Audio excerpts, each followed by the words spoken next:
Yeah. Good evening, Haneen. Good evening. Would you like to give us a little intro into who you are and where you're from and what you do? Wow, 3 questions at once. So, as you know, my name is Haneen Saleh. I'm actually from Saudi Arabia, but born and raised in Saudi. Moved to the UK at 16, actually, to study engineering. So I did my degree and my master in energy engineering and carbon management. I worked in the energy field, but I always had passion for art and design and acting. Obviously, acting was not an option for me being from Saudi at that time. We're talking about 6, 7 years or even more ago. I moved to Dubai for work, doing the energy management and project management. And once I went to the gym.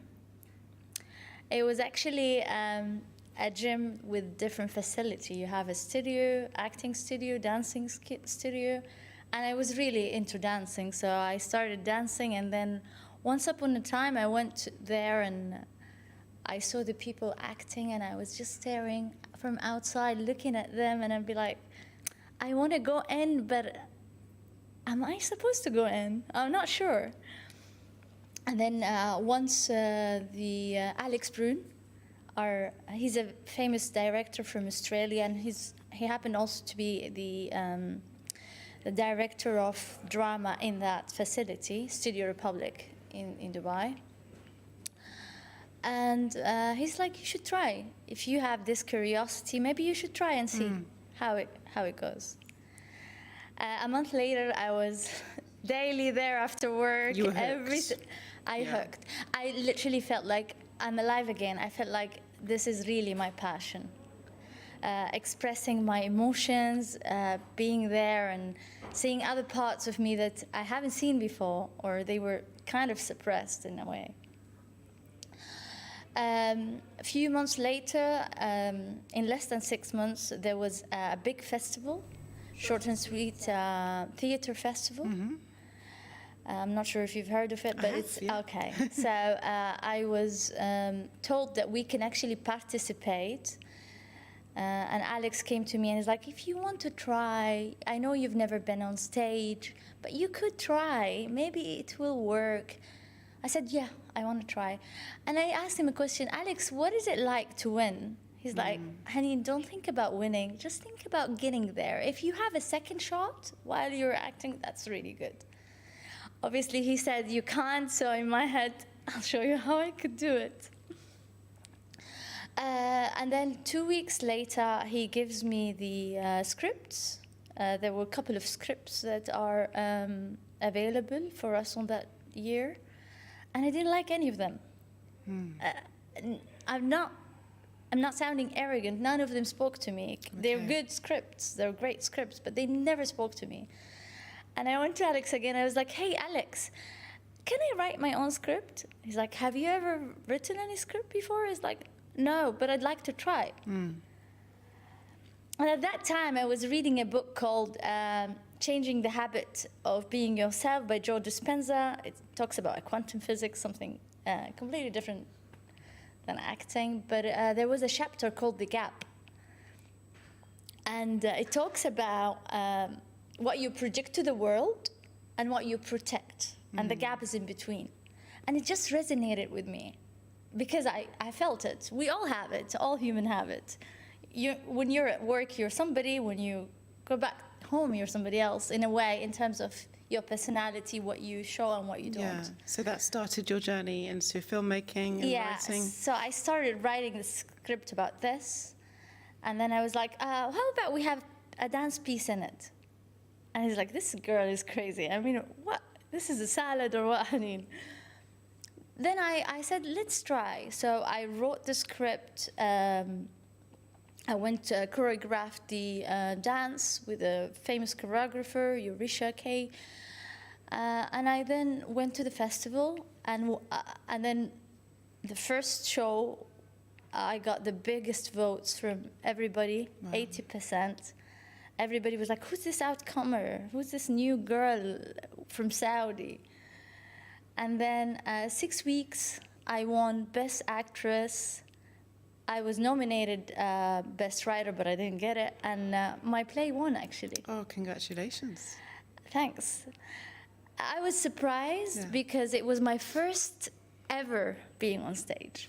So now as a actor, filmmaker, we can say, what sort of stories do you like to tell?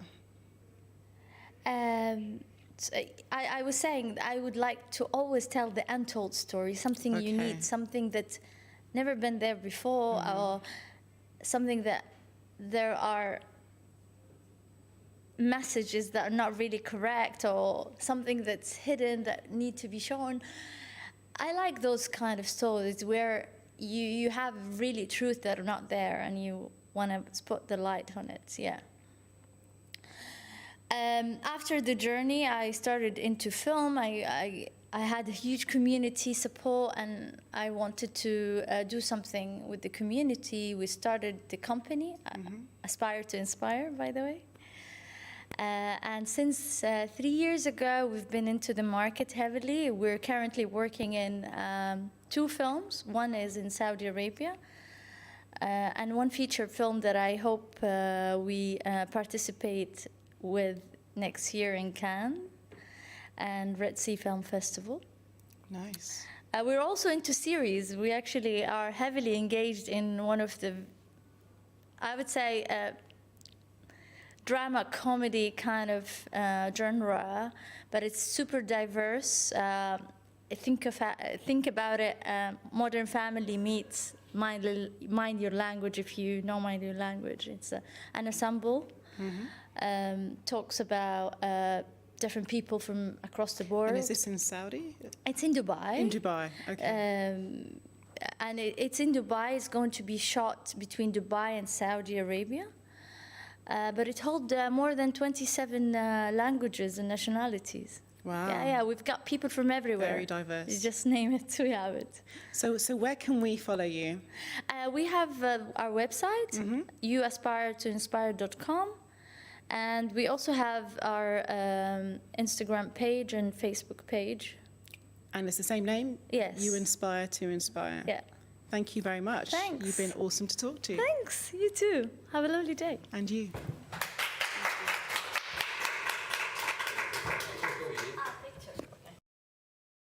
Oh, do you want to hold the mic or not? Okay. Do you want to hold the mic? Ah, yeah, sure.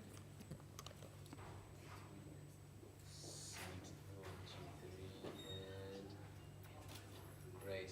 Okay, 1, 2, 3, and great. Thank you very much. Thank you.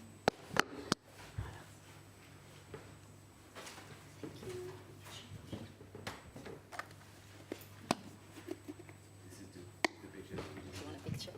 Oh, okay. You didn't get one? Great. Okay, 1, 2, 3. Awesome. 1, 2, 3, and awesome. Thank you. Thank you.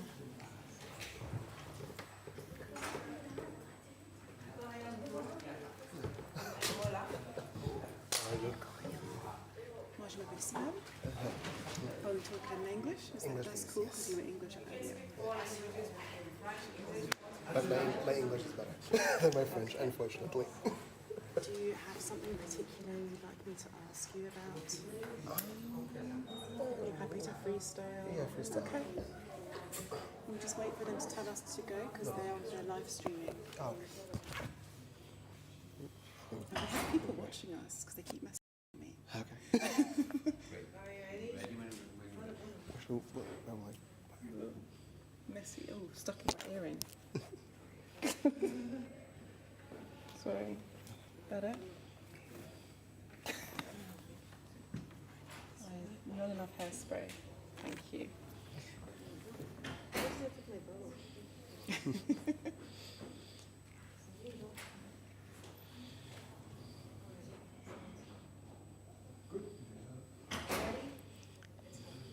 Hello, Kolong. Thank Hi. you for joining us today. thank you for having me. Would you like to tell us a little bit about yourself and your work? Of course. Well, I'm Coriundo. I was born in Angola.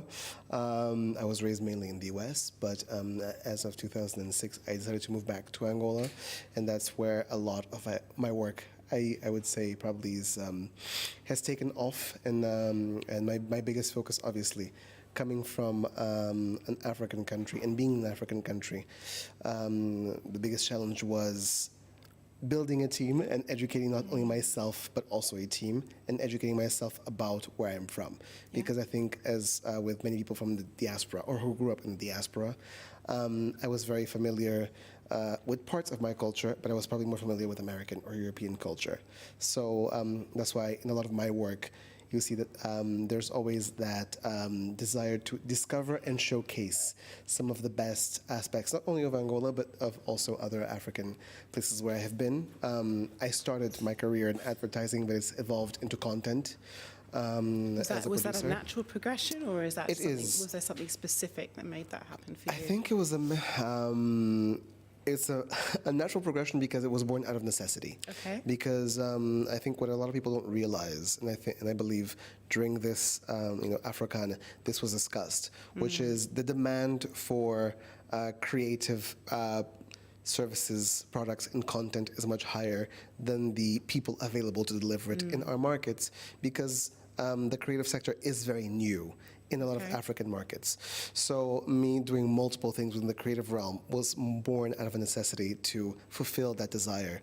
When I started my career, for example, as a freelance, publicist or doing advertising work, there are a lot of things that will be asked of me in terms of services that were not available. So I had to take that on myself.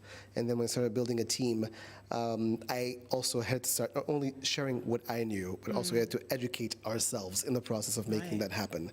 Which is why when people see that, for example, that I produce work, I have done creative direction for advertising, or currently a lot of people also know me for doing high-end model management for luxury brands. And in terms of scouting and placing models in the international market, they ask, oh, why do you do so many things? I'm like, well, it's because there's not a lot of people available at the time that I started. And it's become very natural, I think, in a lot of African markets specifically, for people to be multifaceted because you have to be. It's not because we choose to be. Necessity. You kind of have to be to I would say, to work and to thrive.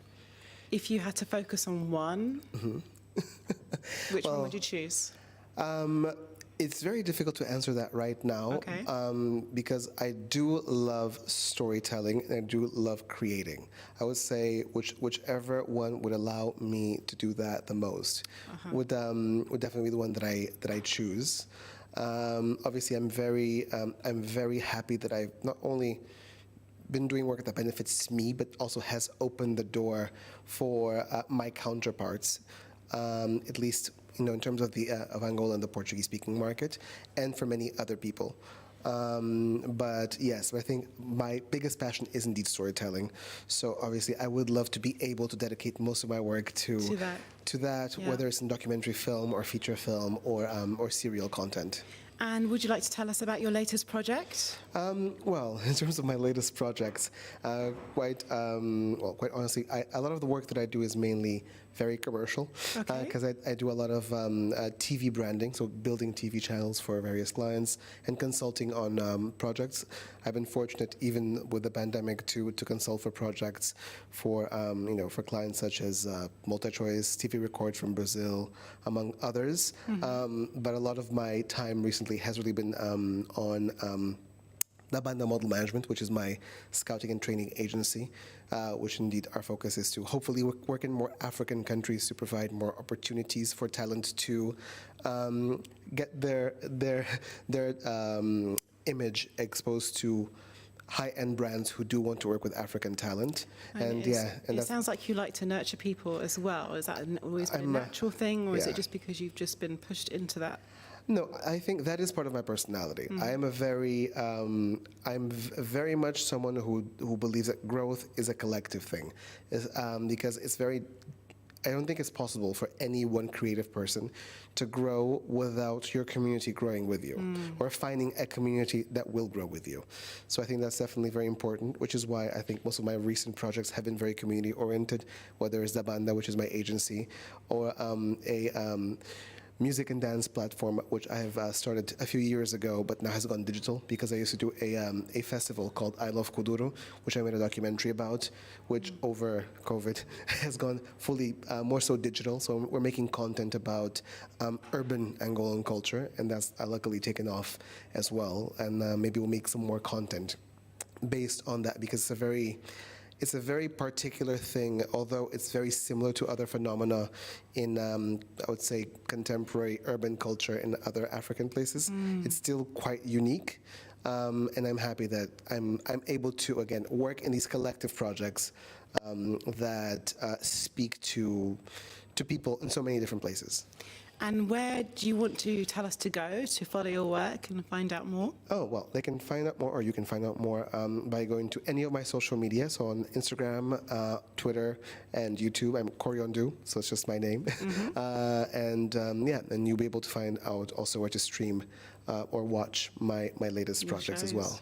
Brilliant. Thank you very much for joining us today. Thank you. Thank you.